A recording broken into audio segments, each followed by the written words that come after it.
અને જો આચાર નહીં માને ને તો હું આચારથી રિસાઈ જઈશ. બેટા તું મારાથી કેમ કરીને રિસાઈ? આ જગતમાં ત્રણ દેવી, એક ધરતીમાં, બીજી ગાય માતા અને ત્રીજી દીકરી. તું મારાથી રિસાઈ એ કેમ કરીને બનશે બેટા? આજે ધરતી માતાએ ત્રણ વર્ષે આપણી સામુ જોયા છે. ધરતી તો લીલી કુંજાર જેવી થઈ ગઈ છે. હા સર, હું પણ જાણું છું કે ધરતી માતાએ 3 વર્ષ પછી આપણા વરસાદ આપ્યો છે અને આપણો કળવળ તો છોડોછોડ ધાનથી ખર્ચી દીધો છે. એ શું હું મારી જાનબાળ નથી? બેટા આજનો સુરત પણ મને સોનાનો દેખાય છે.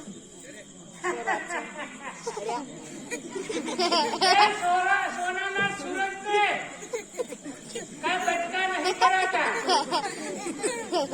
સોનાના સુરત ના કોઈ કટકા નથી થતા. બરાબર, એ બજારમાં વેચાય વસ્તુ નથી. આજે ઘણા દિવસે અમારા ઘરના પગલા પાડી અને તમે અમારું આદમી છે ને પાવન કર્યું. બેટા પૂનમચંદ કાકા આવ્યા છે તેમના માટે પાણી લઈ આવો. મને કાકો ના કે મારા દિલમાં કોક થાય છે. લાવો. નમસ્તે કાકા.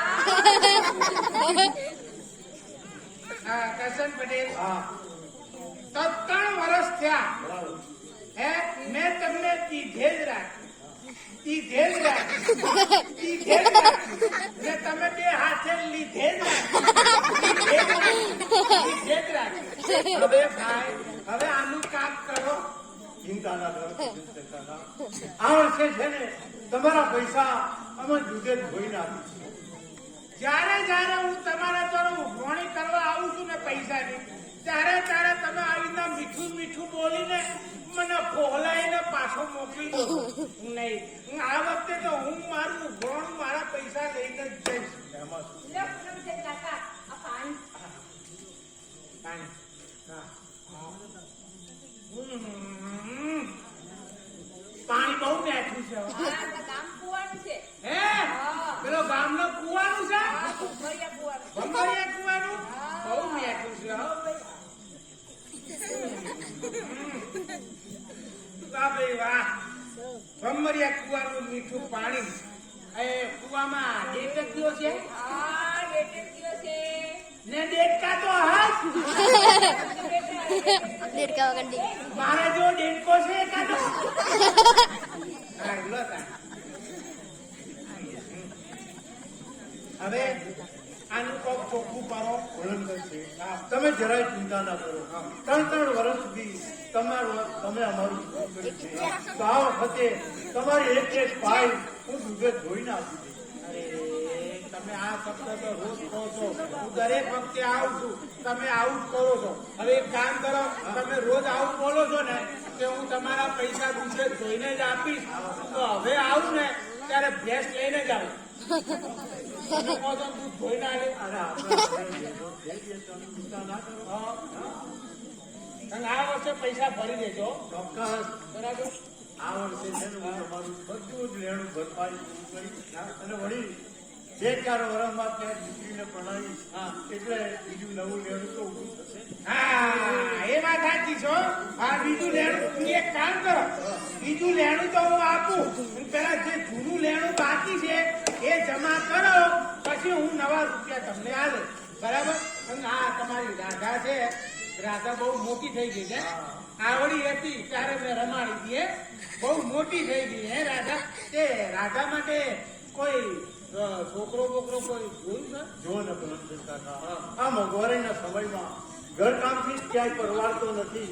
પછી જોવા ક્યાં જવું? જો સારું ઠેકાણું મળે ને તો આ વખતે રાધા દીકરીના મારે હાથ પીળા કરવા છે.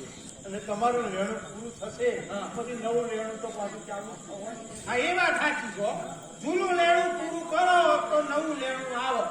બરાબર. હવે હું શું કહું છું, આ રાધા આવડી મોટી થઈ ગઈ, હવે જેમ બને એમ એના હાથ પીળા કરીને એને સાસરે મોકલી દો તો સારું કહેવાય. નકર કહેવતમાં કીધેલું છે કે ભાઈ જો છોકરી જુવાન છોકરી આપણા ઘેર હોય ને તો સાપનો ભારો કહેવાય. આ સીધું પૂનમચંદ કાકા, જુવાન દીકરીએ કહેતો. એ તો દુનિયા છે. હા, આછા, મને લાગે છે કે હું તમને ભારે પડું છું. તો આજે નહીં તો કાલે મને સાસરે વળાવી અને તમે નિરાંતનો શ્વાસ લેજો. અને તમે શું બોલ્યા પૂનમચંદ કાકા? મને કાકો ના કહે. મને કાકો કે છે ને મારા દિલમાં દર્દ થાય છે. દીકરી એ તો સાતનો ભારો હે ને? હા. રાધા બહુ બોલી ગઈ. હવે છોકરી છે લાળમાં બોલી જાય પણ તમારે ખોટું નહીં લગાવવાનું. અને હું તો ખોટું લગાડતો જ નથી. અમે તો વાણિયાના દીકરા.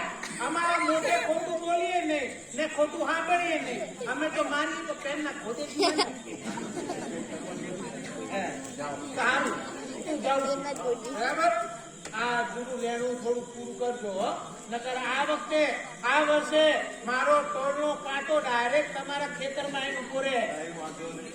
વાળ કપાય ને એટલે તમે તમારો તોડનો ફાટો મારા ખેતરે છોડજો ભાઈ. હા, બધું અનાજ ભેગું થઈને હું તો લઈ જાય. પછી કહેતા નહીં કે પૂનમચંદ કાકા તમે શું કર્યું. હા, જૂનું લેણું પતાવજો, નવું લેણું માટે તો હું બેઠો જ છું. હા, રાજા બહુ મોટી બેટી હે. આ દીકરીની જાત કહેવાય. બોલતા કંઈ વાર લાગે. ના, ના, દીકરીને તો સાસરીએ મુહૂર્તિયો જોજો. તમારી નજરમાં સારો મુહૂર્ત તો જોજો.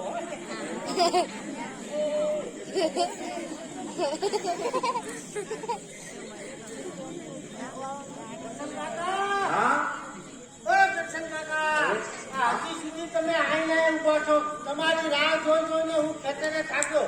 અંતે મારે અહીં આવવું પડ્યું. પણ તમે અહીંયા ઘરમાં ઉભા શું વિચાર કરો છો? વિચાર કરું છું ભાઈ. આજ પૂનમની રડિયાળી રાતે તારો બાપ મારા ખેતરનું રખોટું કરતા પરમાત્માને સુધારે. સાચી વાત છે કાકા. મને બરાબર યાદ છે કે આવી પૂનમ જેવી રખિયાળી રાત્રિએ કોઈ ગુનેગારે તમારા ખેતરનું રખોપું કરતા મારા બાપાની હત્યા કરી. ત્યારબાદ તમે મને તમારા કુટુંબ સાથે પાણી પહોંચ્યો અને મોટો કર્યો. જો તમે મારું ધ્યાન ન રાખ્યું હોત ને તો હું આ દુનિયામાં હોત કે નહીં એ પણ કોને ખબર છે. તમારા ઉપકાર તો મારા ઉપર એટલા બધા છે કે કદાચ છેલ્લે આ મારી ચામડીના જોડા બનાવીને તમને પહેરાવું ને તોય ઓછા પડે હો.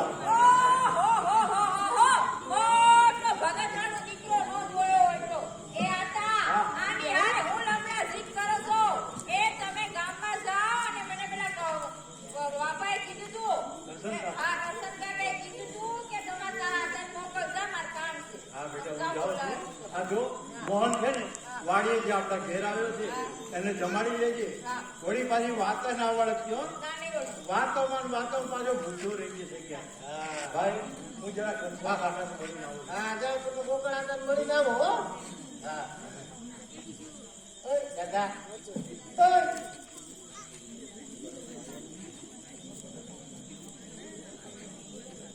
જાઓ. કાંઈક ખાવાનું લાવો. આટા કઈ જાય જોયું એ નહીં. મોઢામાં વાઘ નથી પડ્યા, પણ આટા થઈ ગયા ને તે સાંભળ્યું કે નહીં કે બહુ વાતોય નો વળગતી, નહીંતર મોહન ભૂખ્યો રહેશે. તારો ગુલ્લો ભરીને ગળસવા છોડીએ છે. ભાઈ મારા ખેતરમાં મહેનત કર્યા સવારથી આજ સુધી તો ઘરે આવીને બે રોટલા નો ખાય ભાઈ. હા, આજ મને ખબર છે તારી ભૂખે મગોળ લાગ્યો છે. એ ઉભી આયા.